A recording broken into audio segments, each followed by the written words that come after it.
suis contacté par le service de police qui dit là, monsieur Évrard, c'est pour vous, c'est un poltergeist.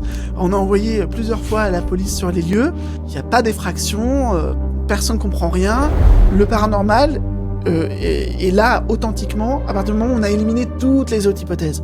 Donc il faut faire absolument toute la science, éliminer les phénomènes psychologiques, physiques, biologiques, toutes les autres choses, la triche, la magie de prestidigitation, avant de pouvoir dire eh ben là on arrive à un endroit où on sait pas. Récemment un livre de Sophia Weaver porte sur une personne qui est toujours vivante, qui est médium voyant et qui aide la police sur des dizaines et des dizaines d'affaires. Il réussit pas tout le temps, je crois qu'il est à 60% de réussite, mais 60% c'est gigantesque, Et il y a eu pendant la guerre froide, les deux blocs qui se sont un peu monté la tête en se disant peut-être que eux ils vont développer l'arme psychique avant nous, et donc il y avait des rumeurs qui ont conduit à de véritables programmes de recherche qui sont restés secrets pendant très longtemps. Donc quand on disait mais je suis sûr que les militaires étudient ce genre de phénomène, on disait mais t'es complotiste.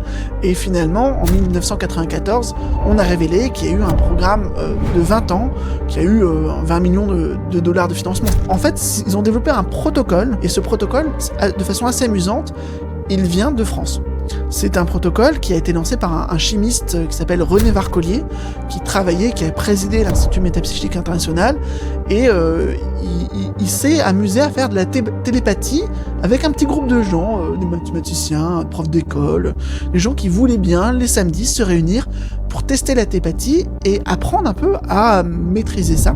Je vais effectivement vous dire que on arrive jusqu'à un certain point à provoquer ces phénomènes dans des conditions de laboratoire, et je dirais que c'est pas si nouveau que ça. Il y a vraiment 150 ans d'accumulation de protocoles. Les expériences de mort imminente, 20% de l'ensemble des expériences de mort imminente ont lieu à l'accouchement. Donc c'est un phénomène de société gigantesque. On a brûlé des milliers de sorcières.